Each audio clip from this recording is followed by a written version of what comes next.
জামানার মহানলি খাজা বাবা সৈয়দ আল্লামা ফরিদপুরি, যাদের কথা আল্লাহ বলে আলা সাবধান ইন্না নিশ্চয়।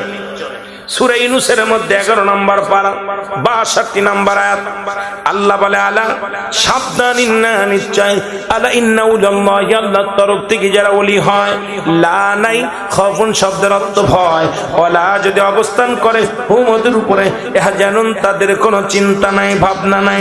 পৃথিবীর মধ্যে এমন একজন মহান ওলি আত্মশ্রী পীর কেবলা জান বাবারে, যার পীরের মুরিদ আমি গোলাম, আপনাদের কাছে কিছু কথা বলে যায়। সারা জীবন কত পীরের প্রশংসা করলাম, গুণগান গাইলাম। এমন একজন আল্লাহর ওলি যিনি ফরিদপুর জেলা মুসলমান সদরপুর থানা আট্টশির একটা পাড়া গায়ের মধ্যে আগমন করলেন। মুসলমান যাইতে দেখছেন বাবু বাড়ি, যাইতে দেখছেন ডান পাশে বাবু বাড়ি। এই বাবুরা ছিল এমন দাজ্জাল, এই না যখন শাহজালালি আমেরিকা দেখছেন যারা এখানে গেছেন, ও মুসলমান শুনে নাও, সিলেটের জমিনে শাহজালাল আগমন করলেন। গোরগোবিন্দ যেমন আক্রমণ করেছিল, তদ্রূপ পৃথিবীর মধ্যে আমার খাজা বাবা সৈয়দ আল্লামা ফরিদপুরি জিন্দা ওলি খাজা বাবা সৈয়দ আল্লামা ফরিদপুরি, উনি যখন ফরিদপুরের জমিনে আগমন করলেন, তাকে ওই বাবুরা যেভাবে নির্যাতিত নিপীড়িত করেছে রে মুসলমান, শুধু তাই নয়, ওই জায়গাতে বিয়ে করলেন। যদি কোনো মুসলমান যদি বিবাহ করত, নতুন বউডা বাবুদেরকে দেওয়া লাগতো, বাবুদের বাড়ি আগে দেওয়া লাগতো। কোনো ব্যক্তি ছাতি ফুটায়া ওই বাড়ির সামনে দিয়ে যাইতে পারতো না। বাবারা আপনারা যারা যান, এই কালী খোলার পর থেকে বাবু বাড়ি যেটা দেখা যায়, মুসলমান মিল গেটের সামনে যে বাড়িগুলো দেখা যায়, টেস্টার মিলের কাছে যে বাড়িগুলো দেখা যায়, শুধু তাই নয়, ওই বাবুদের বাড়ির সামনে দিয়ে জুতা স্যান্ডেল পরে যাওয়া যায় না। ও মানুষ শোনো, ওই এলাকার মধ্যে কোনো কোরবানি হতো না, ওই এলাকার মধ্যে কোনো নামাজ হতো না, ওই এলাকার মধ্যে জুম্মার নামাজ হতো না, ওই এলাকার মধ্যে কোনো ঈদের নামাজ হতো না, ওই এলাকার মধ্যে কোনো দাড়িওয়ালা টুপিওয়ালা প্রবেশ করতে পারতো না। ওই এলাকার মধ্যে ছিল মূর্তির পূজারী, ওই এলাকার মধ্যে ছিল শুধু মুসলমান দেবতার পূজারী লোকেরা। মুসলমান শোনো,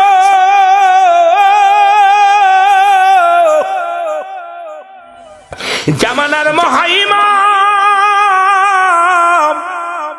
খাজা বাবা সৈয়দ আল্লামা ফরিদপুরি যখন এই জমিনের মধ্যে আসলেন রে মুসলমান, প্রথম জুম্মার নামাজের মুসল্লি হলো 3 জন হুজুরকে ধরে। হুজুর হলো ইমাম, 2 জন হলো মুসল্লি, মোট 3 জন। বাজানীদের জামাতের মুসল্লি হলো 3 জন। সেখান থেকে একটা মসজিদ করা হয়েছে। আজকে যারা কয় আট্টশি শিরক চলে, আট্টশি বেদাত চলে, আট্টশি শিয়া সম্প্রদায় চলে, আল্লাহর কসম করে বলি রে মুসলমান, আট্টশি একমাত্র দরবার, যে দরবারে শিয়া বিরোধী আন্দোলন চলে রে মুসলমান, যেখানে আমরা শিয়াদের বিরুদ্ধে সংগ্রাম করে আলোচনা করি, যেখানে শিয়াদের বিরুদ্ধে কথা বলা হয় আট্টশির আলেম ওলামা, যেখানে কেবলাজান হুজুর সারা জীবন শিয়াদের বিরুদ্ধে কথা বলে গেছেন, যেখানে আমরাও কথা বলি, আপনার উবাইদুল্লাহ জালালি সাহেবও বলে, আশিক সাহেবও বলে, জাকের ভাইয়েরাও বলে, আমরা শিয়া নয়। আপনি শিয়া বানাই দিলেন কেমনে করে মুসলমান? শুনে নেন, কারণ স্বার্থপর আপন কেবলাদান হুজুর বলছে দুনিয়াটাই হলো পরশ্রুতি কাতর, একজনের ভালো একজন দেখতে পারে না। শুনে নেন মুসলমান, শুনে নেন, মুসলমান শোনো, সেখানে এমন একটা মসজিদ আমার কেবলাদান হুজুর বানাইলো, যে মসজিদে খেদমত করার সুযোগ আল্লাহ আমাকে দান করেছে, যে মসজিদের খেদমত করার, যে মাদ্রাসায় ক্লাস 1 থেকে লেখাপড়া করে কামেল পাস করার সুযোগ আল্লাহ দান করেছে। যদিও জ্ঞানী গুণী বড় নয়, তবু তো ডিগ্রি নিয়েছি, একাধিক ডিগ্রি অর্জন করেছি। মুসলমান শুনে নেন, সেই দরবারে এখন এমন একটা মসজিদ আমার কেবলাদান হুজুর করেছে, যে মসজিদে 1 লক্ষ মানুষ একবারে নামাজ আদায় করতে পারে। জোরে জোরে চিল্লায় বলা যাবে না মারহাবা। বন্ধু, এই জমিনের মধ্যে বাবুর মায়ের পেটে ব্যথা হলো, দুনিয়ার কোন ডাক্তার কবিরাজ ওষুধ দিয়ে সারতে পারে না। আজকে কিছু কেরামতি বলে যায়, কাজে লাগবে না মুসলমান আমার জাকের ভাইরা, কারণ আপনাদের সবসময় তোর সুযোগও আসে না, কথা বলার সুযোগ পায় না। আজকে কিছু কথা আপনাদেরকে যারা জাকের ভাইরা আছেন, কেন এত দূরে সিলেটের 360 জন আউলিয়া থাকতে আপনারা এত পথ মেরে কেন আপনারা গেলেন আট্টশির জমিনে? আমার পীর তো কোনোদিন আসে নাই, সব পীর তো বাড়ি বাড়ি কোন পীর যায়। আমরা যেমন বাড়ি বাড়ি দাওয়াত খায় আর টাকা কামায়, ওয়াজ করি, আমার পিত্ত কোনোদিন এই শ্রীমঙ্গলের জমিনে আসে নাই, আমার পিত্ত কোনোদিন সিলেটের জমিনে আসে নাই। বাবা মধু যেখানে ভ্রমর সেখানে গান গাইতে গাইতে যায়, মধু কোনোদিন ভ্রমরের পাশে দৌড়ায় না, মধু কোনোদিন মাছির পাশ দৌড়ায় না, মাছিগুলো গুনগুন করে গান গাইতে গাইতে মধু সংগ্রহ করে। জোরে বলেন ঠিক কিনা? ভ্রমর ছোটে না মধু ছোটে? সত্যি তো, কথা বলে না। আটশোর জমিনে এমন মধু,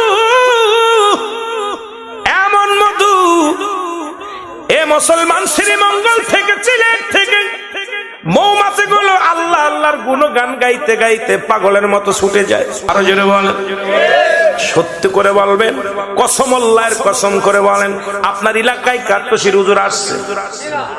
কথা কয় না। কিরা কেটে দেখছেন আশা? কথা কয় না। আইছে আটশি গেছেন কারা কেটে? হাত তোলেন দেখি। মারহাবা। অনেক জাকের ভাই আছে, মারহাবা বলেন না। আটশির জমিন থেকে কেবলা জানো হুজুর কোনদিন এখানে আসে নাই।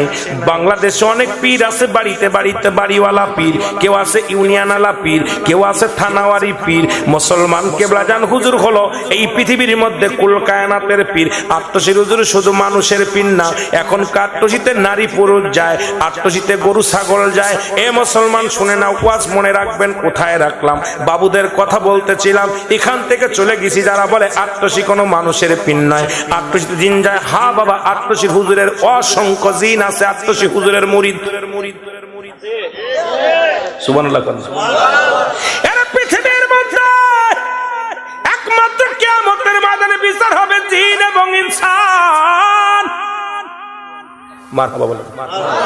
জিন জাতি আর আমরা হলাম ইনসান, মানব এবং ইনসানের। এই মুসলমান শুনে নাও, জিন এবং ইনসানের বিচার হবে। আমার আটশি হুজুরের অসংখ্য মুরিদ আছে জিন। সুবহানাল্লাহ বলেন। আরো জোরে বলেন। আটশিতে গরু নেয়, আটশি হুজুর গরুর পীর।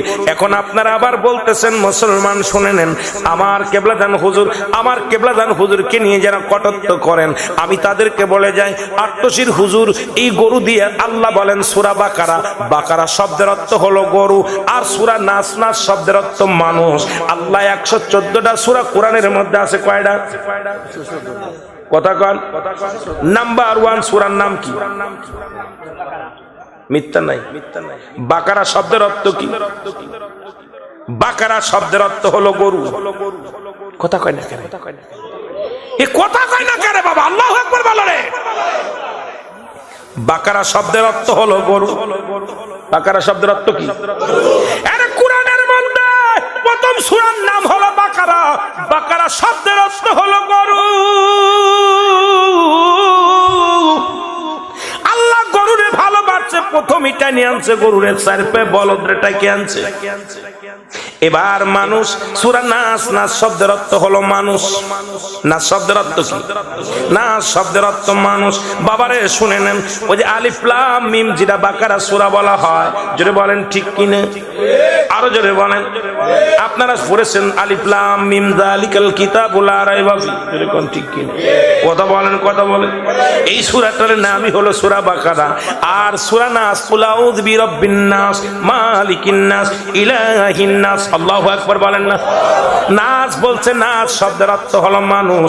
আল্লাহ কয়, ও বান্দা শুনে নে, আমি গরু দিয়া কোরআন শুরু করলাম, মানুষ দিয়া শেষ করলাম। কারণ এই কোরআনটাকে যে ব্যক্তি রিসার্চ করবে, সে পরিপূর্ণ মানুষ থেকে, বাদানরে শোনেন, পশু থেকে মানুষ হয়ে যাবে। এ দুনিয়ার মানুষ শোনো, এই মানুষটা পরিপূর্ণ মানুষ হতে লাগলে কোরআনের জ্ঞানের দরকার আছে কি না? জোরে বলেন আছে কি না? আর এই কোরআনটাকে কোনো ব্যক্তি রিসার্চ করলে সেই হয়ে যাবে মানুষ। জোরে বলেন ঠিক কিনা? এর আত্মসের হুজুর গরু ভালোবাসে, ওই গরুর পিছে থাকে মানুষ, সামনেও থাকে মানুষ। রশি ধরে যখন নিয়ে যায়, লোকজন পিছন থেকে বলে কই যান ভাই? গরু তো আর কথা কয় না, মানুষটা কয় ভাই আট্টসি যায়। জোরে বলেন মারহাবা। এখন উনি যায় বাজারে যায়, কয় দেখলাম ওই রুহুল আমিন সাহেব, জালালি সাহেব, ওবায়দুর রহমান জালালি সাহেব একটা গরু নিয়ে আট্টসি যায়। হুজুর কয় মানুষ আমি আট্টসির দরবারটা গরু দিয়া পরিচয় করাইছি। জোরে বলেন মারহাবা। গাউসুল আজম ফরিদপুরি গাউসুল